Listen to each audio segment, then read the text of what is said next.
Picture this. It's 1994.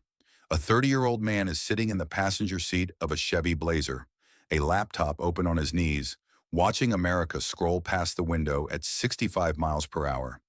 His wife Mackenzie is driving. There's no office to go to, no investors waiting for a pitch, no team on salary. There are just highway signs, rest stops, and a business plan forming sentence by sentence on a moving car. 3 months earlier, this man had walked away from a seven-figure Wall Street bonus.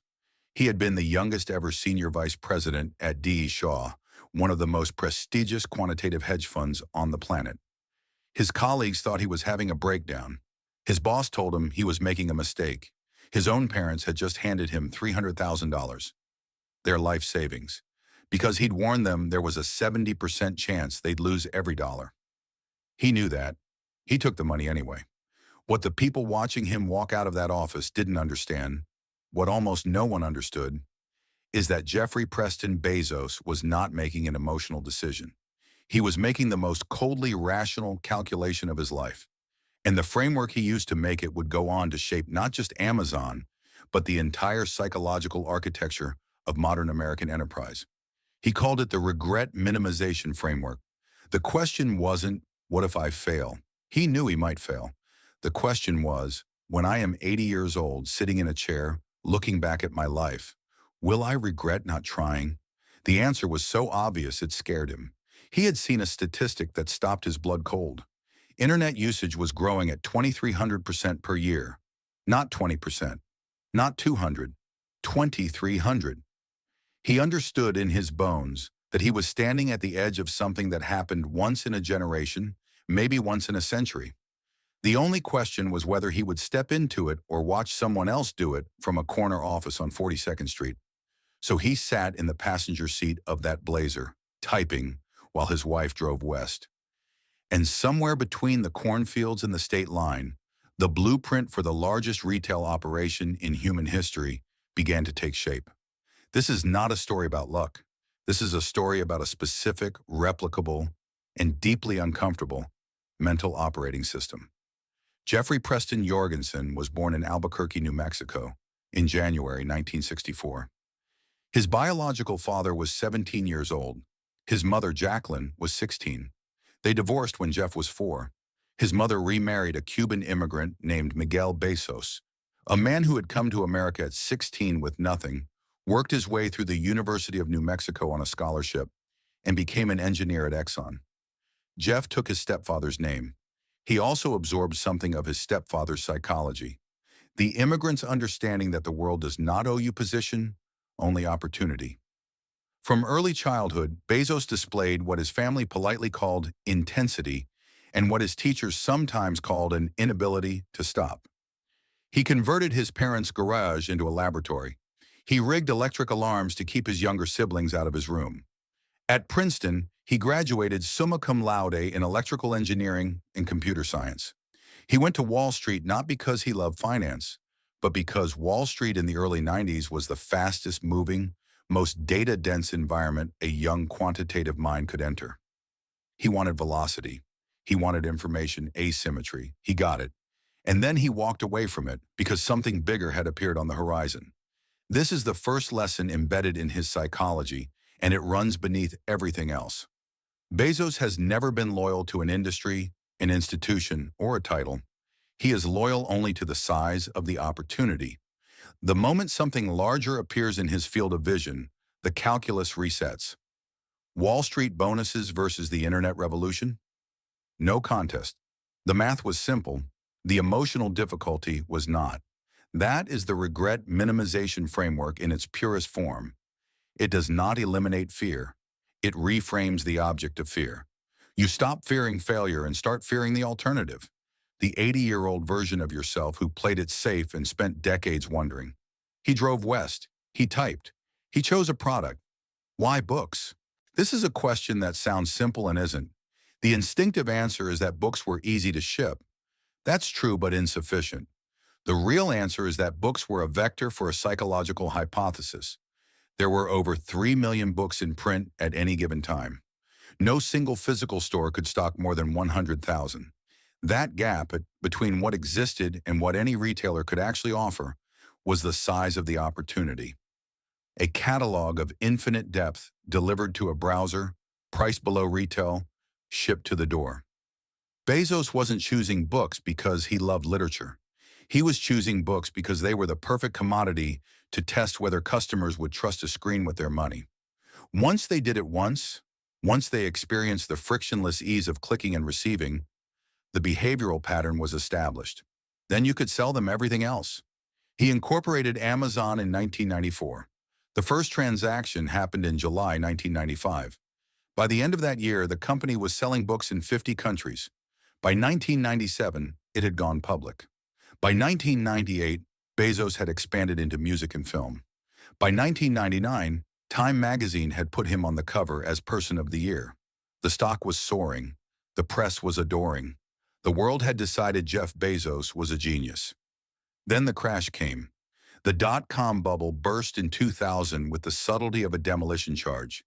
Amazon's stock fell from $107 per share to $6. A Lehman Brothers analyst published a note suggesting the company would run out of cash within a year. The headline on one business site read, simply, Amazon.toast. The analysts were not wrong to be nervous. Bezos had been spending aggressively on warehouses, technology, international expansion, acquisitions that hadn't paid off. The burn rate was real. What happened next is the most psychologically revealing period of Bezos' entire career. He didn't pivot. He didn't panic. He didn't hold a company-wide emergency meeting and emerge with a new strategy. He went cold, surgical. He ordered a compression of costs that was precise and systematic, not desperate. The frugality calculus that would define Amazon's culture for the next decade was forged in that period. Doors on sawhorses became desks, not as a statement, but as a signal. Capital is not for furniture. Capital is for infrastructure. Every dollar in cost is a dollar not invested in price reduction for customers, which is a dollar surrendered to competitors. Here, in the crucible of the crash, something important happened. The psychology didn't break. It clarified. Bezos emerged from the crisis, not changed, but accelerated. The near-death experience of 2001 didn't make him conservative. It made him more rigorous about the mechanisms.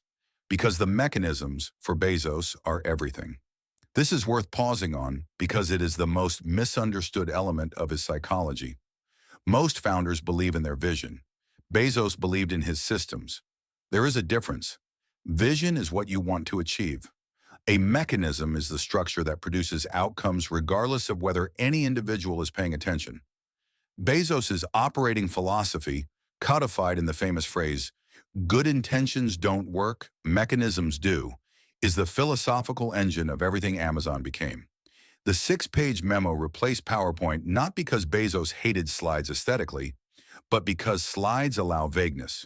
Prose forces clarity, clarity forces accountability. Accountability is a mechanism. Before we go further, if you're finding this analysis useful, you're in the right place.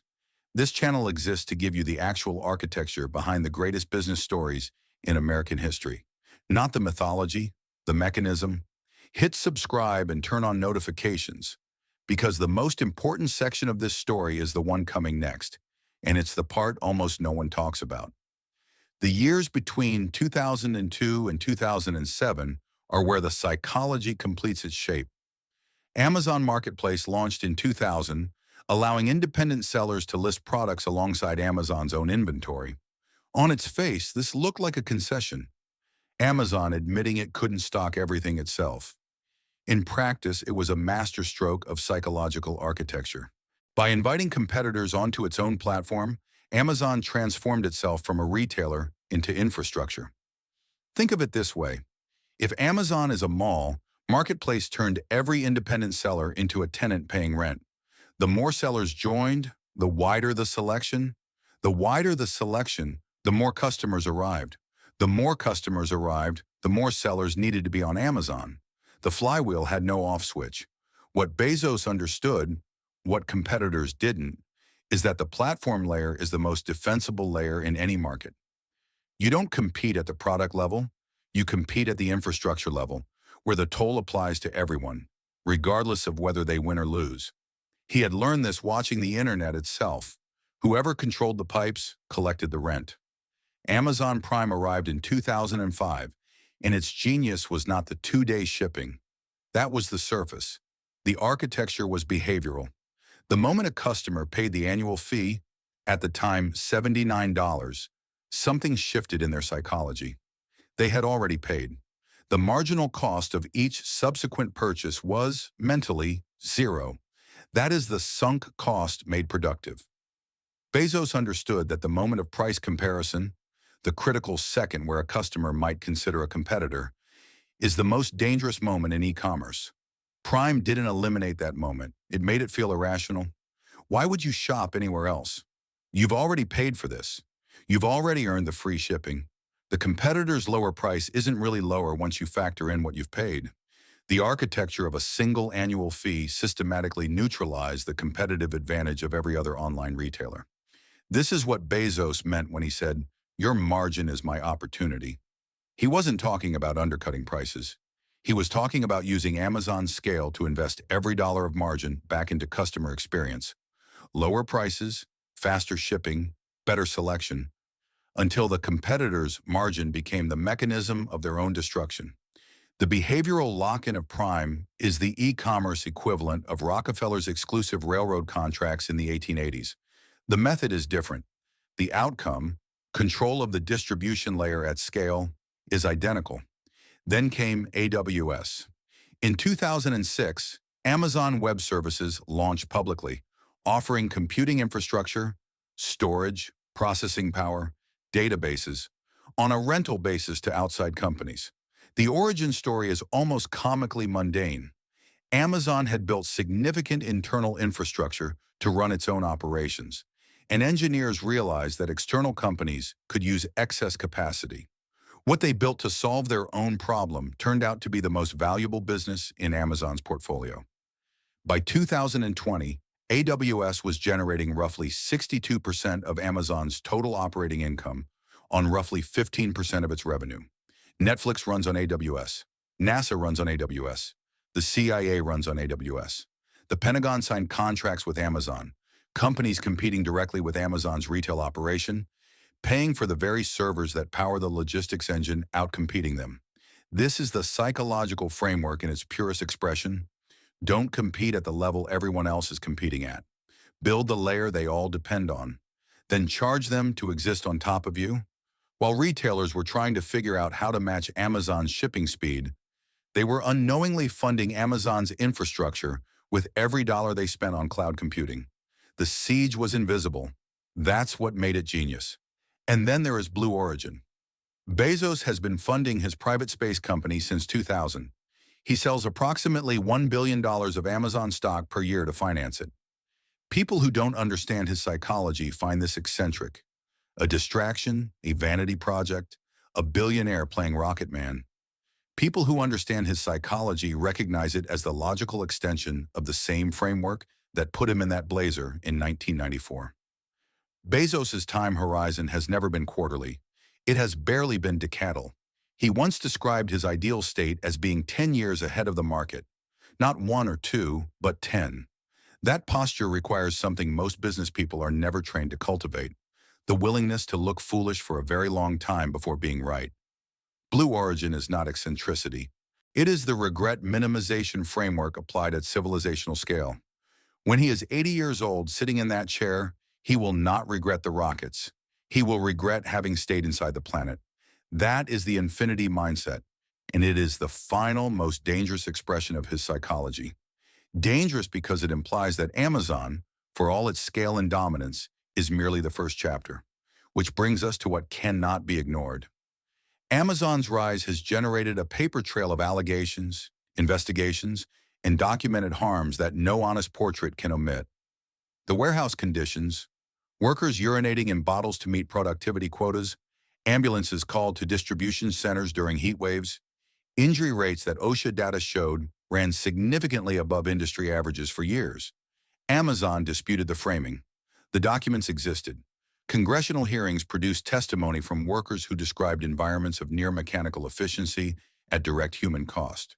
The seller data allegations that Amazon used third-party seller data to develop competing private label products, something Amazon denied at the federal level while an internal investigation appeared to contradict those denials.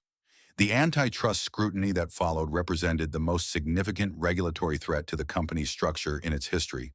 The divorce from McKinsey in 2019, after 25 years of marriage, 4 children, and a partnership that began before Amazon existed, announced in a joint tweet, followed almost immediately by reports of a relationship with Lauren Sanchez.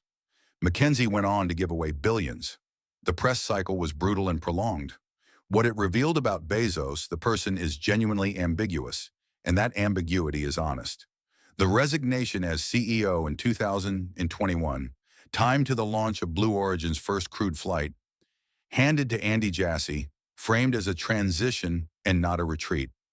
Whether it was freedom or accountability, growth or escape, that question also remains open.